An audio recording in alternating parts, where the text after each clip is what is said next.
I'm Natasha. I'm the lead producer on Arma Reforger and Arma 4, and this is Reforger RFI. Once the roadmap is complete, should we expect another roadmap later on?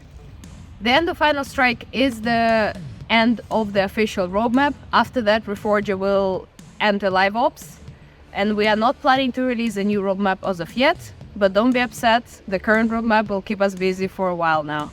So please, can we get an updated roadmap? Actually, we got a lot of that feedback, so we prepared a section on the website where the roadmap will become dynamic. So you will see every time we release something to stable or to experimental. Experimental entries will be colored in yellow and stable entries in green. So you will always be up to date with what we already released, what we're releasing next, and what is still planned. We also updated the roadmap up to the current schedule, so some entries shifted a little bit, so you know what is our current plan up to date.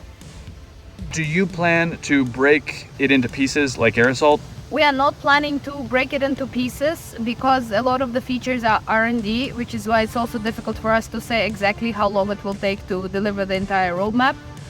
We are developing the features together with the underlying engine functionality, so we cannot say the exact date of release until pretty late in the development. We will of course keep you posted, and with the public dynamic roadmap you will know what's in experimental and what's coming out next. What is the current Arma 4 state? How far are we from it? Arma 4 is in pretty early stage of development because currently the majority of our forces are focusing on delivering Arma Reforger roadmap, what we promised to you. So once we are done with the public roadmap for Reforger, we will move the development towards Arma 4, but I wouldn't expect it anytime soon because we're still finalizing the ideation phase for Arma 4, and we are learning the lessons from Reforger, not only from the technological standpoint, but also from the new gameplay, the way players enjoy conflict right now, and how do we need to incorporate those new thoughts and feedback from community into Arma 4. Why are there no games, player tests like DayZ style, with players on the experimental branch? Actually, there now are. We heard this feedback and we wanted to play with our community too after doing the first careful tryouts. So we will do this periodically for sure, and Nillers will announce those. So stay tuned and come join and play with us. Looking forward to see you on the battlefield. Do you incorporate some concepts and designs from mods in the community into vanilla Arma Reforger or even Arma 4?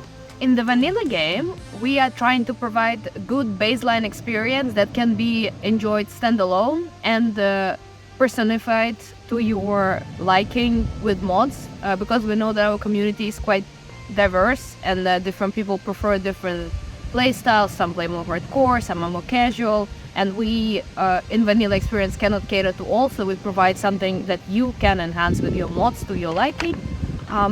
But of course, if we see that there is some popular mod that misses essential functionality that we somehow missed in vanilla, we draw inspiration from that and we do listen to the community in that way.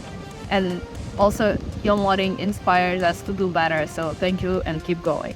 Will there be new features and more documentation coming out for the Workbench toolset? Yeah, absolutely. This is why we have the modding department idea that we are setting up now.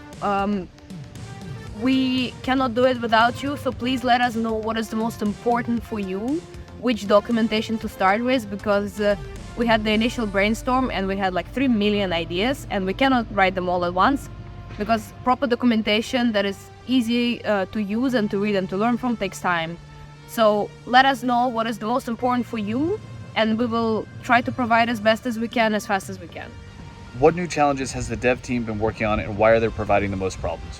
One of our never-ending battles is the battle of performance and stability versus new features, because every new feature is amazing and that's what we're doing it for, but it brings new bugs, aka worse builds.